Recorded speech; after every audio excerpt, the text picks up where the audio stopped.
Merci à tous. Merci. Merci.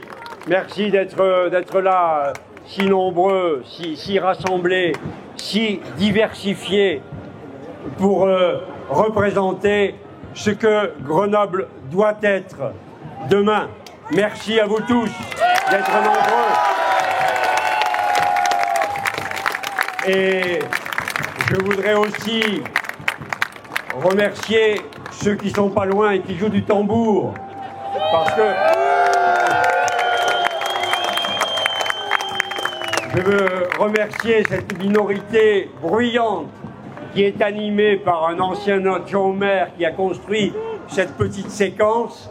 Je leur dis bienvenue, vous êtes grenoblois comme nous, mais ils sont un peu l'illustration d'un système qui ne connaît que la pression et l'intimidation. Et je vous rappelle qu'une adjointe au maire, Madame Lucille Lheureux, s'est elle-même plainte de l'intimidation et de la pression de son maire. C'est donc une méthode de gouvernement pour empêcher les autres de s'exprimer et pour empêcher tout le débat. Mais ils ne le permettront pas. Par leur présence, comme la dégradation de nos locaux, ils cherchent à faire pression sur ceux qui ne pensent pas comme eux. Eh bien, cette intimidation, elle ne vous a pas fait reculer, elle ne vous a pas fait bouger, elle ne changera pas votre point de vue. Vous savez ce que vous voulez. Ils veulent nier le pluralisme et la démocratie. Mais je vous en prie, ne luez pas, ne les invectivez pas, parce que leur présence, c'est aussi un signal. C'est l'aveu d'un système qui est à bout de souffle, qui n'a plus que ses méthodes pour essayer de l'emporter.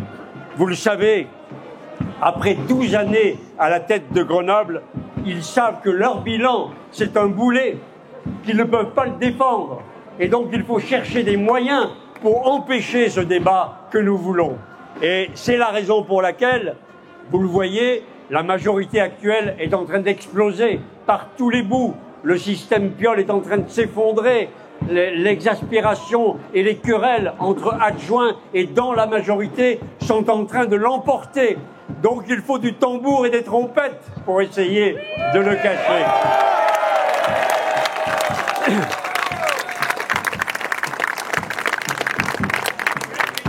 Je pense qu'ils chantent parce qu'ils savent qu'ils déchantent dans les urnes. Alors, moi je vais vous dire que la vague d'espoir, c'est vous qui l'incarnez. Ils ont raison de protester, parce que c'est nous le rempart de ces idéologies qu'ils ont appliquées à Grenoble avec une brutalité et une violence qui a heurté tant et tant de Grenoblois, qui a suscité tant d'injustices, qui ont méprisé tant et tant de Grenoblois victimes de leur politique.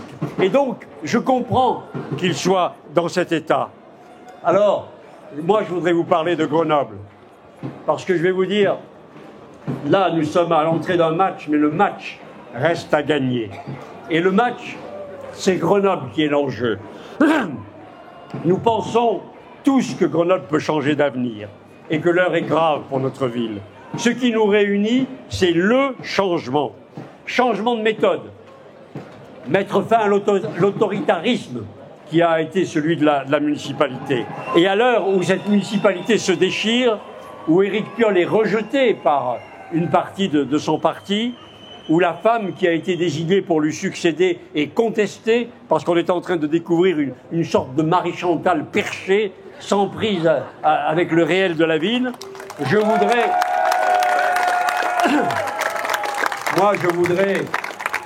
en fin de mandat, réconforter Éric Piolle. Ça va vous surprendre, oui, parce que nous, d'abord, on n'est pas des idéologues destructeurs. Nous ne sommes pas les pions d'un parti qui veulent privatiser l'hôtel de ville. Nous sommes des Grenoblois et des Grenobloises de sensibilités différentes, aux parcours de vie variés, aux convictions diverses, réunis par cette passion commune de changement pour Grenoble, qui transcende les clivages. Alors je voudrais dire à Éric Piolle à cette heure, pour lui faire du bien, au moment où ça se termine mal pour lui, qu'il a eu des mots justes en 2014, en annonçant vouloir une ville apaisée qui se prépare au réchauffement climatique. Malheureusement, l'idéologie l'a emporté et tout ce qui apparaissait comme ses fondamentaux ont été désastreux. Pour les modes doux de déplacement, ce tramway que nous avons créé, eh bien, on a eu une stagnation des transports collectifs. Pour le réchauffement climatique, on est devenu la première ville de France pour les îlots de chaleur du fait de l'urbanisation. Il a échoué sur ses fondamentaux, ceux de l'écologie. Et puis pour le reste, vous le savez bien, pour les Grenoblois jeunes et moins jeunes, qui se sentent menacés par une ville anxiogène, eh bien, Grenoble est devenue la première ville de France pour les agressions pour 1000 habitants. Cette insécurité endémique qui mine la ville et qui est un des facteurs de désagrégation sociale considérable. Je pense à Rémi, à Vincent, à Liliane, à tous ces jeunes morts pour rien, parce que c'est une ville dont ils ont été victimes. Et je salue ici José Haro, qui est là, parmi nous, qui, lundi, à l'arrêt de tram de la place de Verdun, parce qu'il a regardé 3 jeunes qui ont estimé qu'il l'avait mal regardé, a été massacré, nez cassé, fini au CHU. Je le salue parce que, tellement traumatisé, il ne voulait plus sortir et il nous a rejoints ce soir.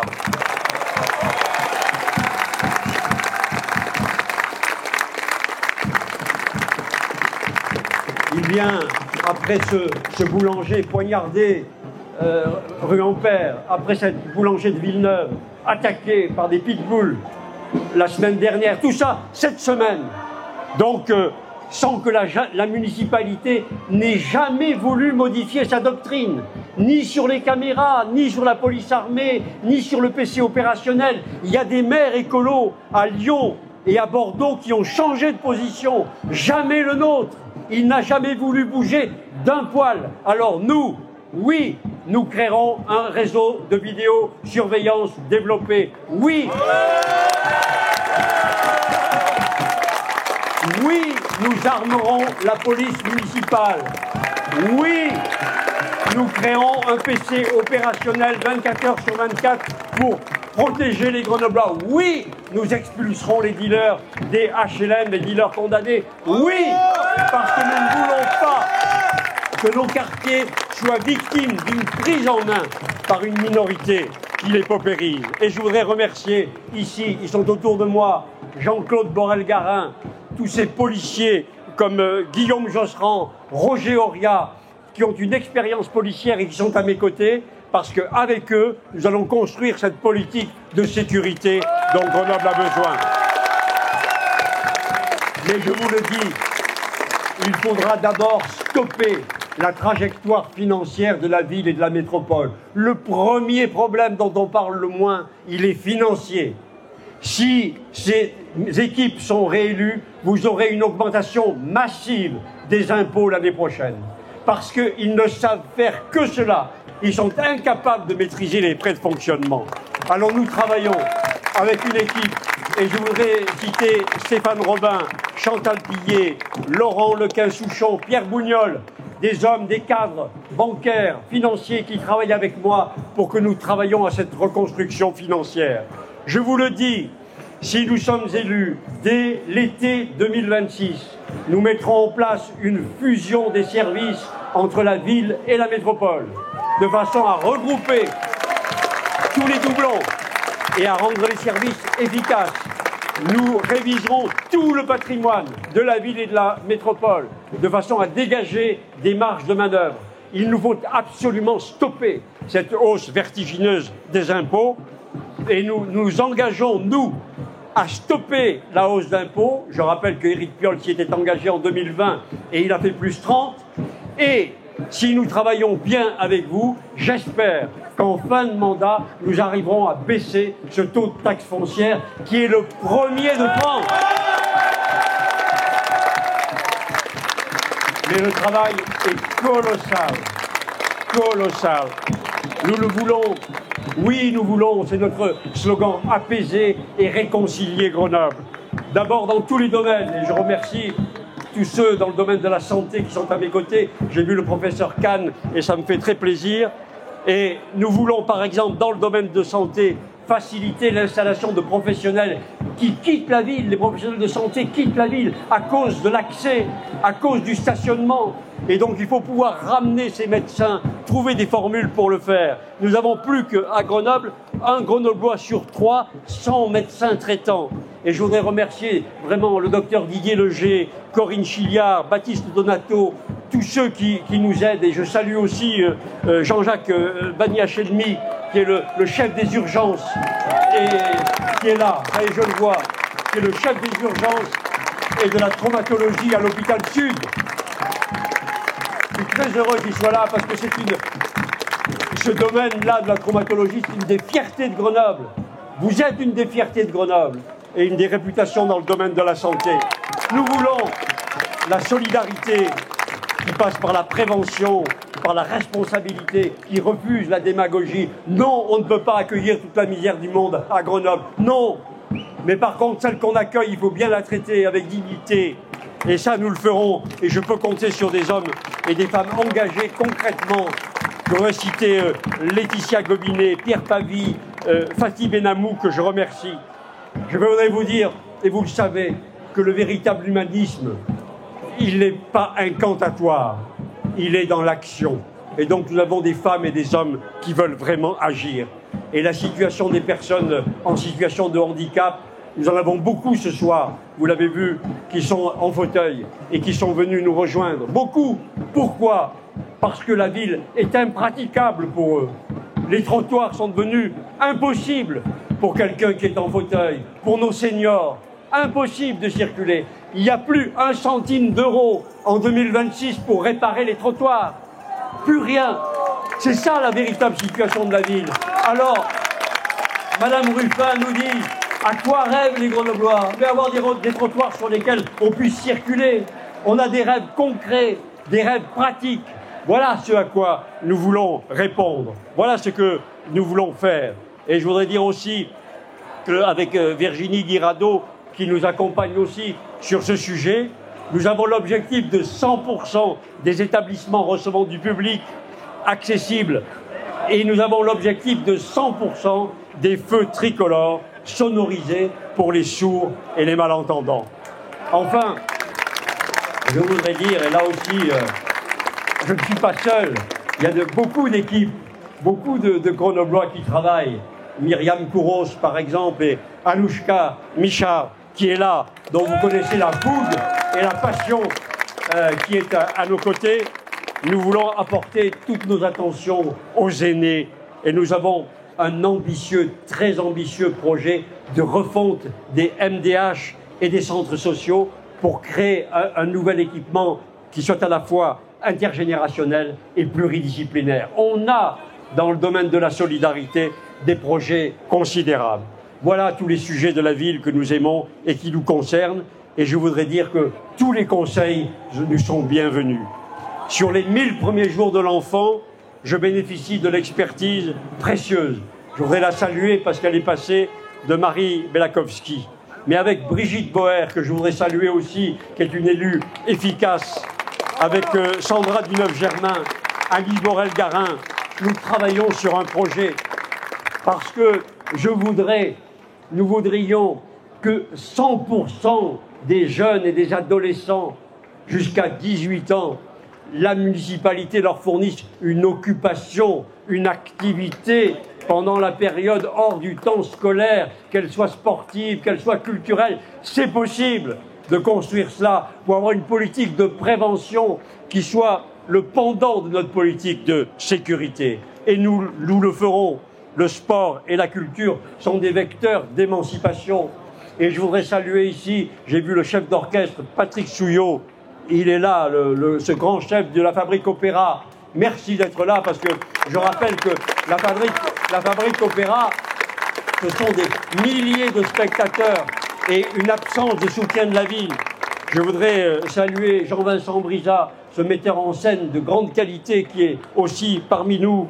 Guy Sisti, l'ancien directeur du théâtre, et puis Aurélie Ferraud, Hélène Thérien que je vois là, tous ceux tant d'autres que je rencontre, des acteurs qui font le foisonnement et la richesse de la ville, parce que ne pensez pas qu'il n'y a pas un foisonnement culturel énorme. Ils ne demandent qu'à s'exprimer, ils ne demandent qu'à surgir, et c'est à la ville de l'aider. Et moi, avec Luc Davin, avec Stéphane Tournier, avec Pierre Moreno, avec Adrien Da Silva, nous voulons faire du sport et de la culture, nous voulons enlever les contraintes bureaucratiques et idéologiques que la municipalité ait créées et qui les paralysent. Mais je vais vous dire qu'une ville apaisée, c'est aussi une ville conviviale, accessible, vivante. Et le drame, vous le connaissez, le drame de Grenoble, ce sont ces rideaux baissés, avec ces 12% de vacances commerciales qui nous font mal au cœur, ce qui nous attriste, qui est un problème extrêmement grave. Bien sûr, les commerçants en sont victimes, bien sûr, mais les Grenoblois en sont victimes, parce qu'évidemment, ils perdent les services de proximité et on veut les renvoyer sur les NERPIC et les grandes places pour lesquelles on fait des extensions, et là où il y a du stationnement à volonté gratuit. Mais comment le stationnement est impossible à Grenoble pour des raisons écologiques, et par contre, on peut créer du stationnement gratuit à NERPIC, à Grand Place, et 500 places de stationnement sous le ciel de la métropole? Non mais, pourquoi n'y a-t-il pas que des vélos pour les élus? Comment se fait-il qu'on construit un siège de 108 millions d'euros de la métropole avec un parking de 500 places et qu'on interdit tout stationnement, qu'on veut l'éradiquer partout? Il y a, vous le savez, un problème. Alors, nous lèverons les freins à l'accessibilité, nous reverrons la politique du stationnement, nous assurerons la propreté de la ville et la salubrité de la ville. Enfin, ils savent tout sur 2050, mais ils sont incapables de ramasser les poubelles en 2025. On ne leur fait pas confiance pour 2050. Et là, je voudrais dire que j'ai toute une équipe qui travaille autour de moi sur ces sujets, autour d'Olivier Curteau, qui a mené le combat de la coordination des commerçants et qui est là, et avec Kadi Belkessam, Harout Agobian, Mehmet Unaldi, qui est ici, Judith Termoz, Olivier Corneloup, Aurélie Carnel, Maurice Nesta, Stéphanie Capellas. Tout cela, et tous ceux que je ne cite pas, mais qui m'aident beaucoup, je pense à Claude Matancio, à Jean Dicaro, tous ceux qui me conseillent, qui me disent « il faut que vous fassiez repartir ce commerce grenoblois, il faut que vous l'aidiez », je leur dis « nous serons au rendez-vous ».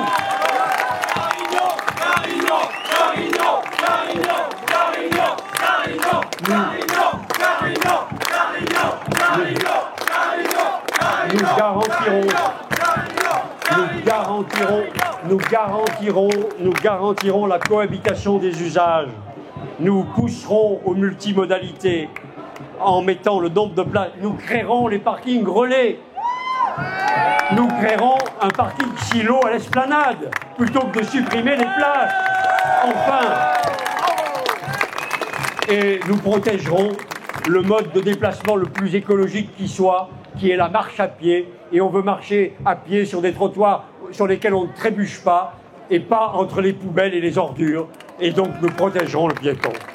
Et je voudrais dire aussi qu'avec Chara Bentaleb qui est là, architecte urbaniste, nous travaillons sur les questions d'urbanisme de façon à mettre fin à la bétonisation de la cuvette grenobloise, à préserver une ville à vivre, afin de retrouver la qualité de vie et la valeur des biens qui s'écroulent et qu'il faut absolument faire remonter.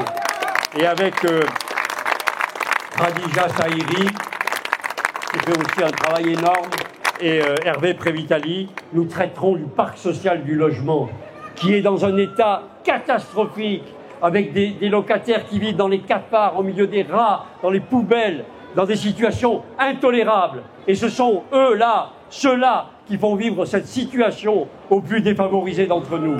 Nous y mettrons fin. Voilà ce que je voudrais vous dire.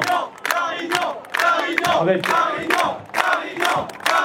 ce que je voudrais vous dire, avec toutes ces personnes que je vous ai citées, que j'ai citées, je voudrais ajouter combien je me réjouis que nous ayons à nos côtés le sénateur Michel Savin, qui est ici là, et qui fait un travail considérable. Je suis à ses côtés à la métropole, où il porte le fer. Il est le président de la commission des sports du Sénat, et donc il a une compétence considérable à ce sujet. Et je suis content qu'il soit là, bien sûr. Il y a Michel Vendra, le maire de Sassenage aussi, que je salue, qui est là. Je voudrais aussi saluer Patrick Goffi, le président du FCG, qui est là.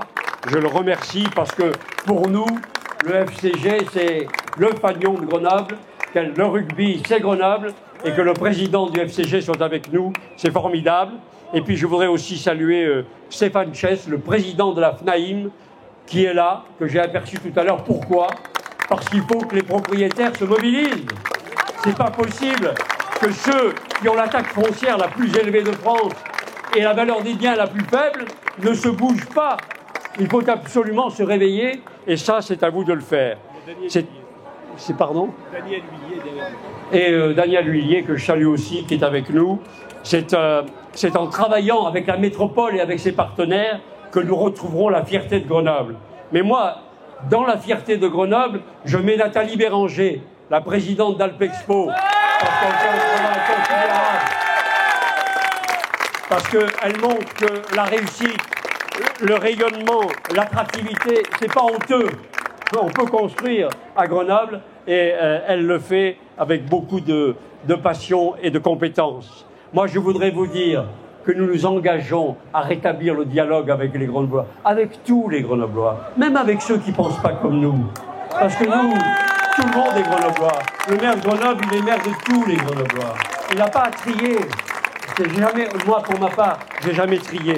Et on a trop souffert de la brutalité des aménagements imposés.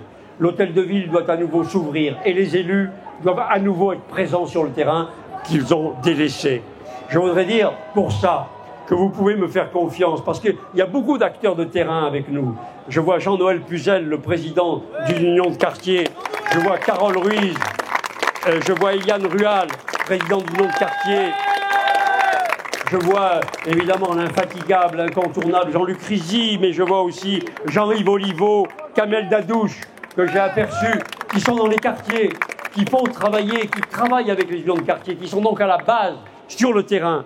C'est avec eux que nous allons faire construire et faire vivre Grenoble. Et puis, je voudrais dire qu'il y a les conseillers municipaux que je n'ai pas cités jusque-là, mais qui travaillent avec moi, c'est-à-dire Chérif Boutafa, Dominique Spini, qui sont avec Nathalie Béranger, Brigitte Échara, qui sont au conseil municipal et qui mènent un travail extraordinaire. Voilà, c'est tout cela que nous faisons, que nous construisons, et ce collectif Réconcilier Grenoble, eh bien, il a été construit autour et avec Clément Chappé, qui représente avec talent, qui représente et qui incarne avec talent la force et l'avenir de Grenoble, parce qu'il faut préparer cet avenir. Je voudrais remercier aussi tous ceux qui travaillent autour de nous. Vous avez avec nous qui est là, je ne sais pas où il est, mais si, un avocat, Thierry Aldeguer, le porte-parole de notre groupe, qui mène tous les combats juridiques contre la municipalité et qui en gagne beaucoup, ce qui ennuie beaucoup la municipalité. Et puis, je voudrais saluer ceux qui sont venus, qui nous ont rejoints, et ça me fait beaucoup de plaisir, comme Franck Benamou, maître Benamou, avocat, conseiller départemental, qui a annoncé son soutien, qui est là, et auquel je suis très, très, très sensible. Il nous rejoint aux côtés de mon fidèle ami, le talentueux Bernard Boulou, qui est avec nous aussi, et dont la fidélité de l'engagement m'honore. Et puis je voudrais saluer également, avec plaisir, Hosni Ben Redjeb, conseiller municipal et métropolitain, avec l'équipe sortante et qui nous a rejoints. Et je le remercie beaucoup. Et puis, je ne l'ai pas vu, mais quand même, je voudrais saluer Mehdi Benfredj, alias Gizmat. Je ne sais pas où il est, parce que il décrit tous les jours le réel de Grenoble, et ça énerve beaucoup de monde. Il décrit le réel de Grenoble, mais il prend parfois le balai pour nettoyer des rues et montrer ce qu'il est possible de faire. Et donc, c'est beaucoup d'attachement, de dévouement et de passion à la ville. Je le remercie. Pourquoi j'associe avec plaisir tant de femmes et d'hommes qui sont là, et j'en oublie, je m'en excuse auprès d'eux, c'est parce que vous comprenez bien qu'avec cette candidature et avec cette liste municipale, je ne prépare pas un avenir personnel. Je suis là par passion et par devoir pour Grenoble, pour redresser notre ville dans la situation où elle est.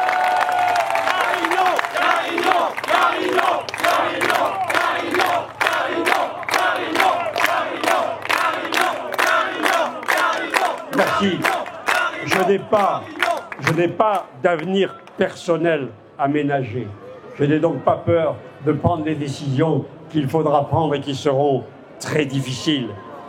Je ferai cela pour Grenoble et par cette passion de Grenoble. Mais il y a une nouvelle génération qui arrive, qui est là, qui va exercer les responsabilités à mes côtés et qui assurera ensuite dans la durée la continuité de ce qu'il faut faire. Cet élan se poursuit ici, avec vous, avec ce coup d'envoi que nous mettons au changement. Nous allons construire ce projet avec les Grenoblois qui vont pouvoir venir ici, donner leur avis, échanger avec nous, construire pour que ce projet soit partagé et soit construit en commun. Vous pouvez y participer avec cette factory du changement qui est là, cette fabrique qui va produire des idées, qui va produire des contacts, qui va produire aussi de l'humanité dont nous avons besoin dans cette ville. Grenoble a besoin de vous. Ce n'est pas une question de personne, ce n'est pas une question d'étiquette. Vous avez ici les moyens de participer en vous inscrivant ici ou là à une action, parce que la victoire dépend de vous, de chacun de vous. Et cette victoire, ce sera la vôtre. Ce sera la vôtre, c'est vous qui la conduisez. Vous avez les moyens de renverser la vapeur.